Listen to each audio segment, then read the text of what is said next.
we begin with Russia, Ukraine to swap more children in Qatar-led deal. Israel, Hezbollah accuse each other of truce breaches. Venezuela passes bill against supporters of U.S. sanctions. Australia bans under 16s on social media warns tech companies. And Chinese journalists get 7 years for spying, family claims. Stay with me for these and more stories.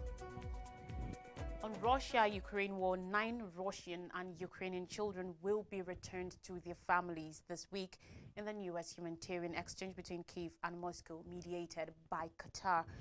Maria Lvova-Belova, Russian Commissioner for Children, said, according to reports on Thursday, that 7 children, aged 6 to 16, will be sent from Russia to live with close relations in Ukraine. She said the children had been living in Russia under wavering circumstances, most are living with a grandparent. She said, although one 16-year-old boy was living in a Russian orphanage, 2 boys aged 7 and 9 will also be returned to Russia after living in Ukraine for many years with a parent, she said. In a statement, Qatar said that its role as a mediator in the return of the children was an extension of its approach to mediation and conflict resolution through peaceful means in accordance with the principles of international law. Earlier this year, Qatar also assisted to negotiate the return of 22 additional children to their families in Ukraine. The latest exchange of children follows claims by Ukraine that over 20,000 children have been taken to Russia or Russian-occupied territory without the consent of a parent or guardian since the beginning of the war. The removal of the children from Ukraine forms the basis of the 2023 arrest warrant issued for Lvova-Belova and Russian leader Vladimir Putin by the International Criminal Court (ICC). The court said it found reasonable grounds to believe the pair were responsible for the war crime of unlawful deportation and unlawful transportation of children in occupied Ukraine to Russia. Moscow has refuted the charges and said it has moved children out of war zones for their safety. Since February 2022, Russia and Ukraine have been at war following Putin's all-out invasion of the country. According to a recent report citing unnamed intelligence sources, more than 1 million Russians and Ukrainians have been either killed or wounded since the war erupted. The U.S. is reportedly pressuring Ukraine to lower the age of conscription from 25 to 18, something Kyiv has been unwilling to do so far. Ukraine's military competence is also under threat following the election earlier this month of Donald Trump as the next U.S. president. The U.S. has supplied Ukraine with over $64.1 billion in military support since 2022, but Trump has signaled he wants to end the war, which several see as needing a settlement that would be to Kyiv's disadvantage. In advance of his departure from the White House in January, President Joe Biden recently announced an additional $725 million in military aid to Ukraine.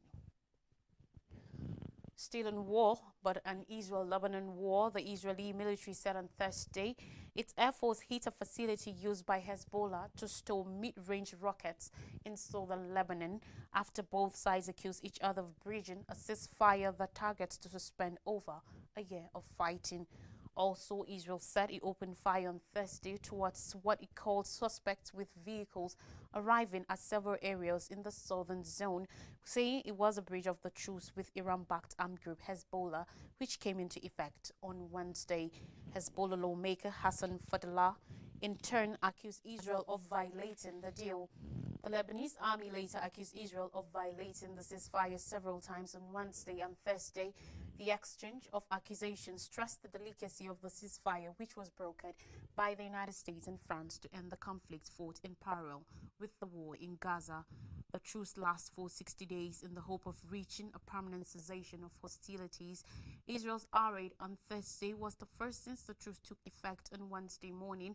Lebanese security sources said it took place close to Basraya, north of the Litani River.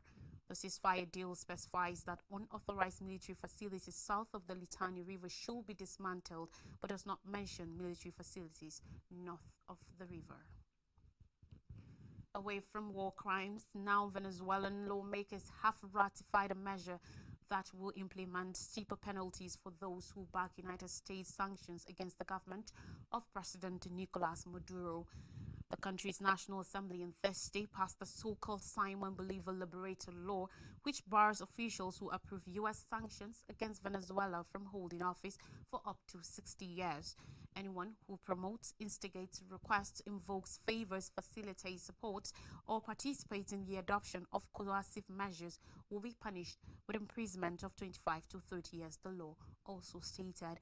The law also permits broadcast media to be closed down if they support sanctions, while text-based media may be hit with fines of up to 51.7 million US dollars.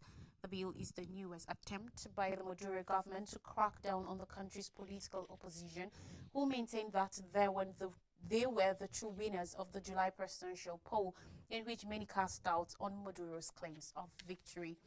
The opposition has released sector data that they say indicates a convincing win over Maduro, who has resisted calls by regional governments to release data that could validate his claims of victory. In the time since, protests against the government has been met with a harsh crackdown by police and a series of laws that human rights groups say are targeted as stifling dissent. The Venezuelan National Assembly, dominated by pro-Maduro governing party, voted in favor of the law after the United States House of Representatives passed the Bolivar Act, which will ban U.S. government bodies from working with anyone who has relations to the Maduro government. The U.S. Senate has yet to approve the bill, which Maduro himself has denounced as trash. The U.S. has increased pressure on the Maduro government in the last 2 weeks, recognizing opposition leader Edmundo Gonzalez as the country's rightful leader and announcing a new round of sanctions targeted figures allegedly involved in the post-election crackdown. Gonzalez, who fled to Spain during the post-election crackdown, has said that he has plans to return to Venezuela in early January, when the winner of the election is set to assume office. Gonzalez has said he is morally prepared to be detained if he returns to the country. Meanwhile, Australia's parliament has passed a world-first law barring social media for children under age 16, putting tech companies on notice to stiffen security before a cut-off date that's yet to be set.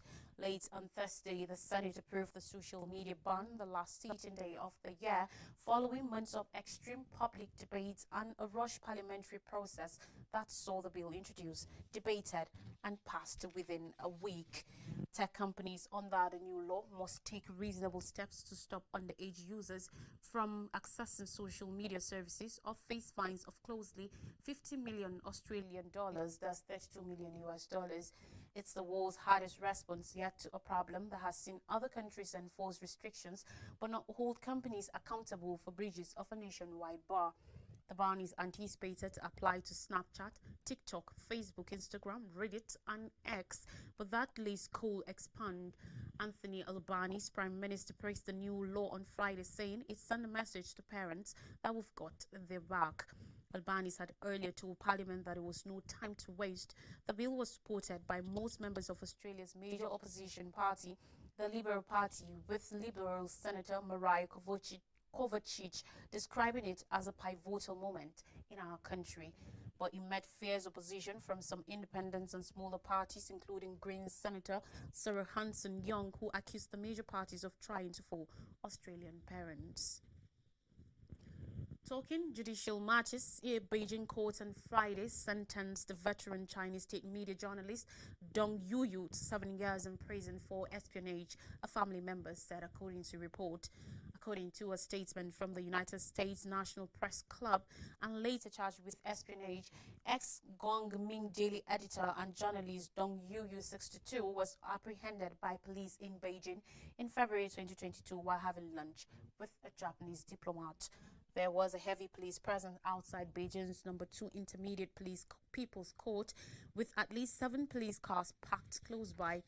A U.S. diplomat said, according to reports, that they have been barred from attending the hearing. Dong has been detained in Beijing prison, awaiting the verdict since a closed court hearing in July 2023, the press club said in September. He frequently had in-person exchanges with foreign diplomats from various embassies and journalists. The Japanese diplomat he met was also detained for several hours, triggering a strong complaint from the Japanese Foreign Ministry. Chinese Foreign Ministry spokesperson said at the time that the diplomat was engaged in activities inconsistent with their capacity in China The diplomat was later released. According to a family statement in April 2023, Dong participated in the prestigious Harvard-Newman Fellowship and was a visiting scholar and visiting professor at Keio University and Hokkaido University in Japan. He joined the Communist Party-affiliated Guangming Daily in 1987 after graduating from Peking University Law School and was the deputy editor of its commentary section. He had written opinion articles in Chinese media and liberal academic journals on topics from legal reforms to social issues and co-edited a book promoting the rule of law in China. His articles advocated moderate reforms while advocating and avoiding direct criticism of Chinese leader Xi Jinping. His family had originally kept news of his detention private in the hope that charges could be lessened or dropped, but were notified in March 2023 that his case will be sent to trial. The statement said numerous press freedom non-government organizations (NGO) have called for his release. An online petition for his release has collected over 700 signatures from journalists, academics, and NGO workers. On more stories now, and in Africa, Ugandan ex-minister urges relocation of landslide victims. In eastern Uganda, rescue efforts continue following landslides which buried homes in over 6 villages. A former Minister for Energy, Irene Muloni, who now serves as the woman Member of Parliament for Bulambuli district, called on Thursday for residents to be relocated from the disaster-hit Bulambuli district. 45 houses have been completely buried. No less than 15 people, including 7 children, died and 113 others are missing. The landslide took place after heavy rains on Wednesday night in the mountainous district of Bulambuli. The district is around 280 kilometers east of the capital, Kampala. The district was already hit by torrential rains, resulting in loss of life last year. The Uganda police said it has increased rescue efforts together with other sister security agencies and with the assistance of the local community, but they are stalled by impassable roads. On Wednesday, 2 rescue boats capsized during a rescue mission on River Nile, where Parkwatch Bridge was submerged. We take a breather now. When we come back, I'll bring you more stories, particularly from Nigeria. Please do stay with us.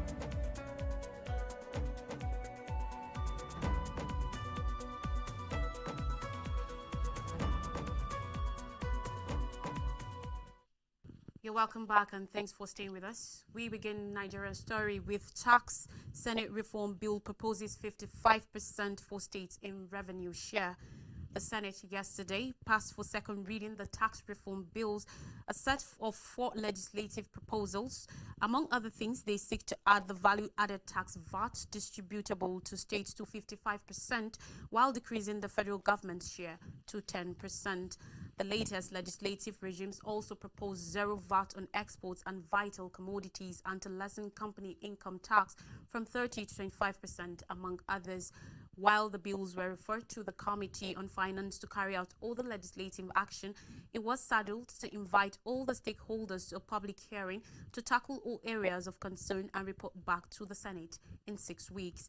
These far-reaching initiatives were contained in the lead debate of Senate leader Senator Ukpeyemi Bamidele on the tax reform bills. The Federal Executive Council (FEC) had proposed the tax reform bills comprising the Joint Revenue Board of Nigeria Establishment Bill 2024, Nigeria Revenue Service Establishment Bill 2024, Nigeria Revenue Service Establishment Bill 2024, and Nigeria Tax Bill 2024. The bills elicited interest among lawmakers and stakeholders across party lines, a situation that led the leadership of the Senate to invite Chairman, Presidential Fiscal Policy and Tax Reforms Committee, Taiwo Oyedele, and Chairman, Federal Inland Revenue Service, Dr. Zach Adedeji, to brief its plenary. Bamidele, leading debates at the plenary, railed out for far-reaching proposals contained in the tax reform bills, which, according to him, target at simplifying the tax landscape, lessening the burden on small businesses, and streamlining how taxes are collected. on tax exemptions. Bamidele pointed out that those whose salaries are more than the minimum wage are exempted from paying as you earn payee deductions. He also said small businesses with yearly turnover of 50 million naira or less are equally exempted from payment of taxes, a key pro-business initiative that encourages job creation, deepens ease of doing businesses, and incentives more investment. The Senate leader similarly explained that there is a proposed enormous decrease in company income tax from the present 30% to 25% that will last for at least 2 years. Now on minimum wage, Labour states in final talks before strike. According to reports, the remaining states yet to implement the 70,000 naira minimum wage for workers are making last-minute steps to ensure the Nigeria Labour Congress (NLC) does not go on strike on Monday, December 1st.